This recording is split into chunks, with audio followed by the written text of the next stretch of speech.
Warren Edward Buffett, fils d'Howard, un courtier en bourse et membre du Congrès, et de Leila Buffett, naît à Omaha dans le Nebraska le 30 août 1930. S'il figure parmi les hommes les plus riches du monde, il fait figure d'exception. S'il est entouré d'entrepreneurs et d'héritiers, lui est un investisseur. Et autant dire qu'il a commencé à gagner de l'argent très jeune. À l'âge de 11 ans, il achète ses premières actions dans une société de courtage où travaille son père pour un coût de 38 $ l'unité. Le cours de l'entreprise chute à 27 $ avant de remonter à 40 $ l'unité. Warren décide alors de céder ses actions. Mais il manque alors la progression fulgurante du titre dans les semaines qui vont suivre, 200 $ l'unité.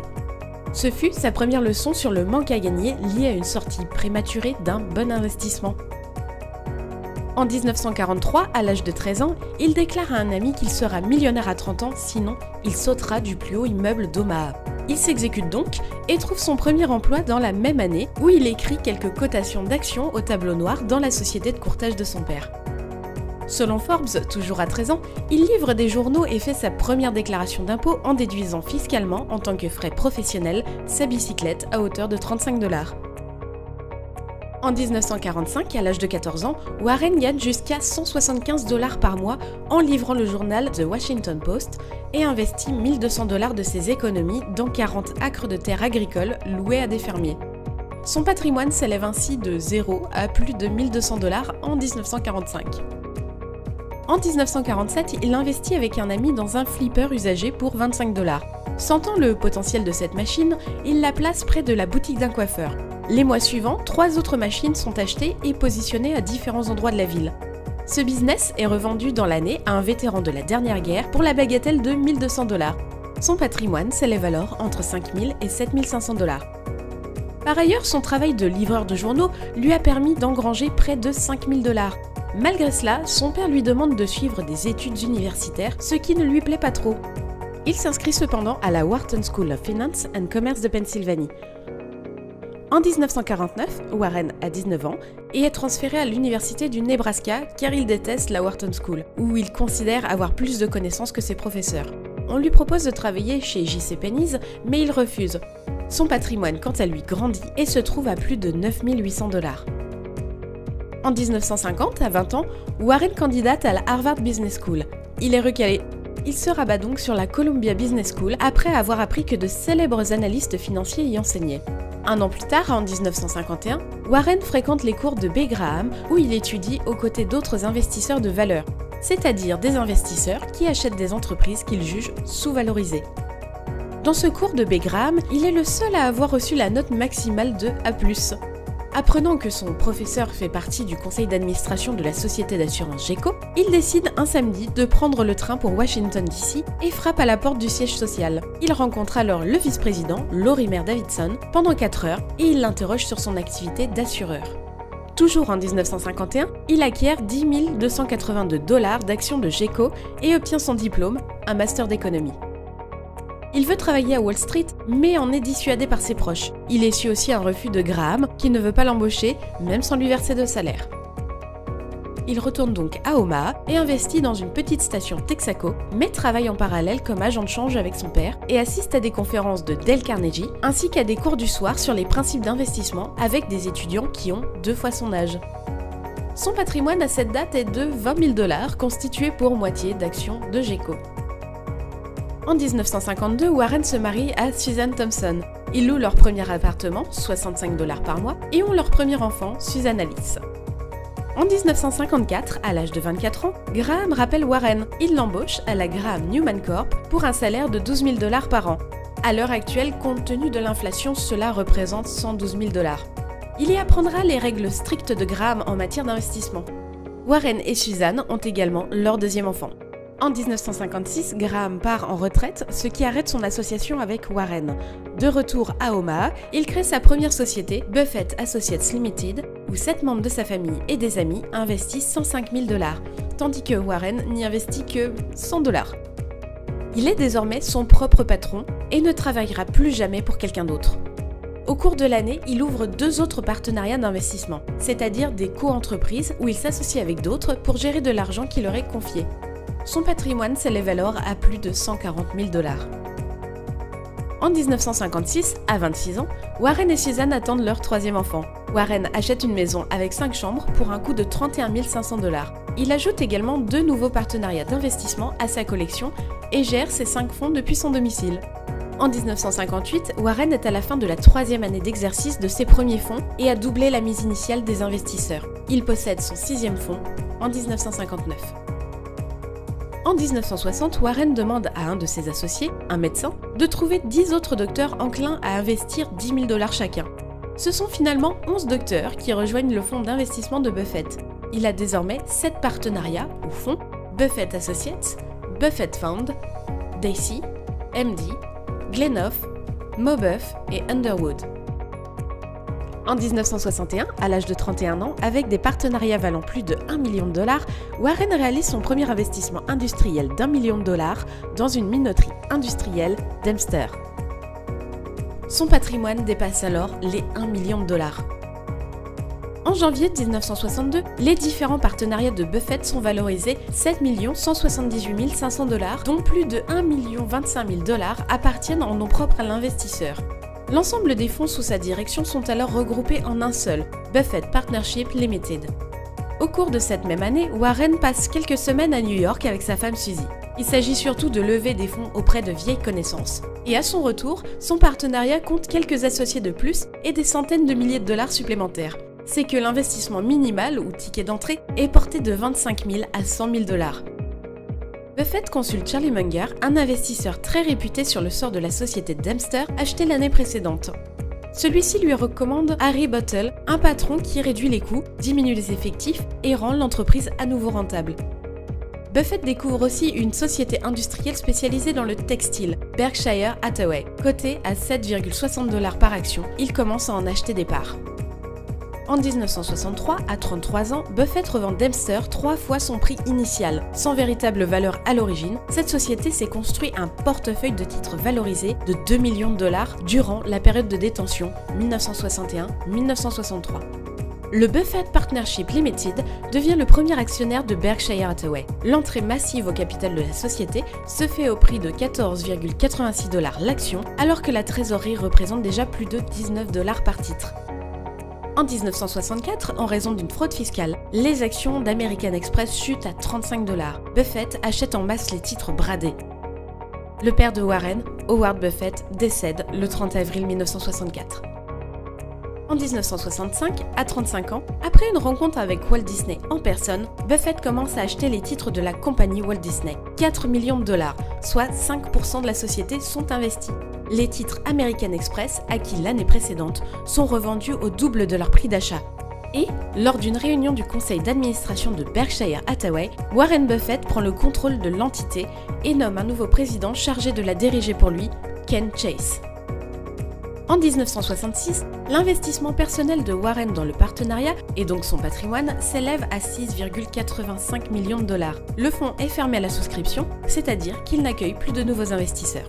Dans sa lettre aux actionnaires, il précise que cette clôture demeurera tant que les circonstances seront les mêmes. Seules de nouvelles conditions, impliquant plus de capital pour accroître les résultats, ou bien une arrivée d'un associé apportant un actif non financier, pourront l'amener à reconsidérer cette décision. Parallèlement, Buffett annonce dans une deuxième lettre son premier investissement dans une affaire privée non cotée, en l'espèce un grand magasin de Baltimore, Hochschild Kohn & Co. En 1967, l'action American Express cote 180 $, portant la part du fonds d'investissement pour les titres restants en sa possession à 20 millions de $ pour une mise totale de 13 millions. Berkshire Hathaway verse son premier et unique dividende, 10 cents par titre. Considérant que sa société reste le meilleur endroit où investir, Buffett renoncera par la suite à verser d'autres dividendes qui seraient moins bien placés in fine. Berkshire acquiert l'assureur National Indemnity pour 8,6 millions de $. En octobre, Buffett écrit dans sa lettre aux actionnaires qu'il ne trouve plus d'affaires dans lesquelles investir en raison d'un contexte de marché boursier surévalué. Distinct de Berkshire Hathaway, le partenariat Buffett Partnership Limited, lui, est alors valorisé 65 millions de $, la part de Warren valant plus de 10 millions. L'investisseur songe également un instant à quitter l'univers du placement pour se tourner vers d'autres centres d'intérêt. Le patrimoine de Warren à cette date est donc supérieur à 10 millions de $. En 1968, Warren Buffett a 38 ans et le partenariat Buffett Partnership Limited gagne 40 millions de dollars, portant la valorisation de l'ensemble à 104 millions de dollars. En 1969, après son année la plus fructueuse, le partenariat Buffett Partnership Limited est fermé et les actifs liquidés au profit des associés. La plus grosse part revient à Berkshire Hathaway. À seulement 39 ans, le patrimoine personnel de Warren Buffett s'élève à plus de 25 millions de dollars. En 1970, le partenariat Buffett Partnership Limited est maintenant totalement dissous. Warren Buffett ne s'intéresse plus qu'à Berkshire Hathaway, dont il possède 29% des parts. Il s'en nomme président et commence à écrire sa célèbre lettre annuelle aux actionnaires. Alors que le chiffre d'affaires dans son domaine original du textile n'est que de 45 000 $, les activités de Berkshire Hathaway dans l'univers de la banque, de l'assurance et de l'investissement représentent 4,7 millions de dollars. De son côté, les investissements en nom propre de Warren Buffett sont supérieurs à ce montant. En 1971, sur l'insistance de son épouse, Warren Buffett, pourtant réputé économe, achète une résidence secondaire d'été à Laguna Beach. En 1973, les marchés boursiers sont baissiers. Warren Buffett, acheteur, est euphorique. Berkshire Hathaway commence à acquérir des actions du journal The Washington Post. Warren entre au conseil d'administration de l'entreprise.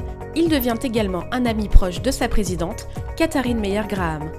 Berkshire Hathaway délivre en 1973 un rendement de 8%.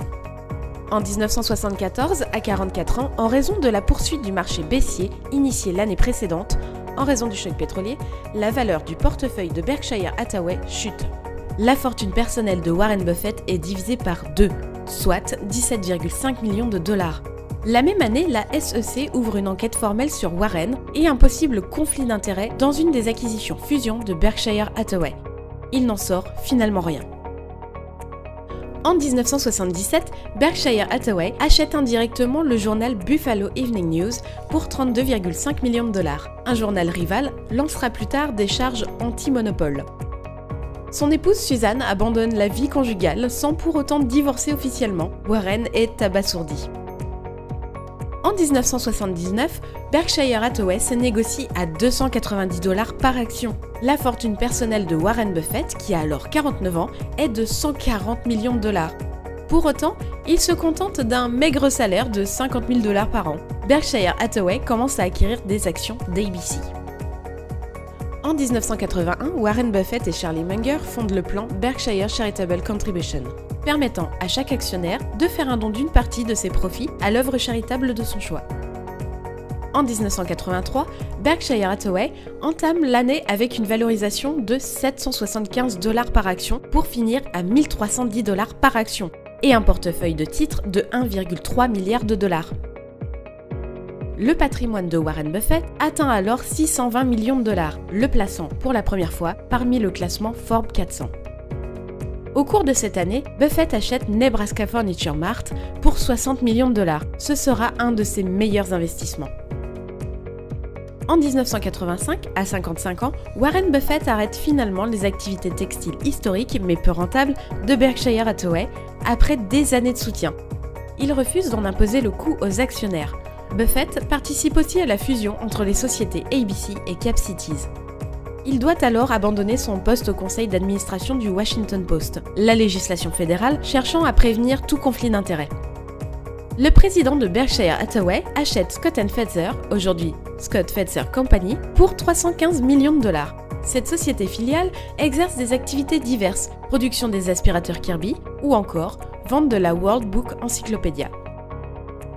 En 1986, l'action Berkshire Hathaway casse à la hausse les 3 000 $ par action. Afin d'éviter les désagréments d'une célébrité causée par sa richesse lors des vols commerciaux, Warren achète, malgré son goût de l'économie, un jet privé d'occasion, un Falcon, pour 850 000 $. En 1987, Berkshire Hathaway acquiert 12% de Salomon Brothers Inc., devenant ainsi le premier actionnaire et Buffett le directeur. Après le krach d'octobre 1987, Berkshire Hathaway perd 25% de sa valeur. L'action passe de 4 230 $ à 3 170 $. Le jour même de la chute, Warren Buffett perd personnellement 342 millions de dollars. En 1988, à 58 ans, Buffett commence à acheter les actions de la Coca-Cola Company. 7% sont acquis pour un montant de 1,02 milliard de dollars. Coca-Cola sera un des investissements les plus rentables de Berkshire Hathaway, qui en reste encore de nos jours un des principaux actionnaires. En 1989, suite à l'envolée de son action, Warren Buffett dispose maintenant d'une fortune personnelle de 3,8 milliards de dollars. En 1998, en moins de 10 ans, la valeur de l'action Berkshire Hathaway est plus que décuplée, passant de 5 875 $ en septembre 1990 à 78 300 $ en juin 1998. En 1999, à 69 ans, Warren Buffett est nommé meilleur investisseur du XXe siècle par une enquête de la société de conseil Carson Group. Pourtant, cette même année, l'action Berkshire Hathaway ne progresse que de 0,5%. Warren Buffett n'ayant pas investi un seul dollar dans les nouvelles valeurs technologiques et Internet, il est critiqué par d'autres analystes et certains le considèrent même comme dépassé. En 2000, avec l'éclatement de la bulle des valeurs technologiques et Internet, la sagacité de Warren Buffett lui permet de récupérer sa réputation de sage d'Omaha auprès des commentateurs du monde de l'investissement. L'action Berkshire Hathaway, qui avait chuté de près de 50% à 44 000 $ par action en avril 2000, reprend sa progression. Elle dépassera son plus haut antérieur, 78 300 $ en 2003. En 2002, Warren Buffett mise 11 milliards de dollars en contrat sur le dollar face à d'autres devises. Et en avril 2006, ses gains sur ces contrats seront de 2 milliards de dollars. En 2004, son épouse Suzanne, d'avec qui il était séparé depuis 1977, décède le jeudi 29 juillet 2004 d'une attaque cardiaque. Elle était une importante actionnaire de Berkshire Hathaway et membre de son conseil d'administration. En juin 2006, Warren Buffett annonce qu'il reversera 85% de ses actions Berkshire Hathaway à 5 fondations lors de dons annuels. Le premier commençant en juillet de la même année, et la plus forte contribution, 37 milliards de dollars, est celle destinée à la Bill and Melinda Gates Foundation. En 2007, à 77 ans, dans une lettre aux actionnaires, Warren Buffett annonce qu'il cherche un successeur plus jeune, ou plusieurs, afin de poursuivre ses investissements. Il avait initialement pensé à Lou Simpson, le directeur des investissements de Geico, mais celui-ci n'a que 6 ans de moins que lui. En 2008, Warren Buffett devient l'homme le plus riche du monde, avec un patrimoine estimé entre 58 milliards de dollars, selon le site internet Yahoo, et 62 milliards de dollars, selon le magazine Forbes. Pour la première fois depuis 15 années consécutives, son ami Bill Gates est temporairement détrôné. En 2009, avec la crise financière initiée en 2007, et qui a pris de l'ampleur en 2008, Warren Buffett cède sa place de première fortune mondiale à son ami Bill Gates qui le retrouve. En 2010, à 80 ans, le patrimoine de Warren Buffett est estimé à 47 milliards de dollars. En 2011, Warren s'est porté acquéreur via la société Berkshire Hathaway de 64 millions d'actions IBM, soit 5,5% du capital, pour 10,7 milliards de dollars, devenant son plus gros actionnaire. Le mardi 17 avril 2012, Warren annonce qu'il est atteint d'un cancer de la prostate au stade 1. Celui-ci a été diagnostiqué le 11 avril 2011 et sera traité par radiothérapie.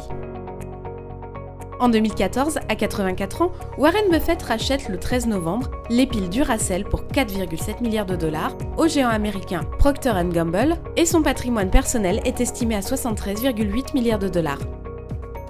Cette même année, l'action de Berkshire Hathaway passe le cap des 200 000 $. En 2019, Warren reconnaît à 88 ans avoir payé trop cher l'entreprise agroalimentaire Kraft qu'il a fusionnée avec la célèbre marque de ketchup Heinz. Ce mouvement a été mené avec le fonds 3G Capital de son ami Jorge Paulo Lemann.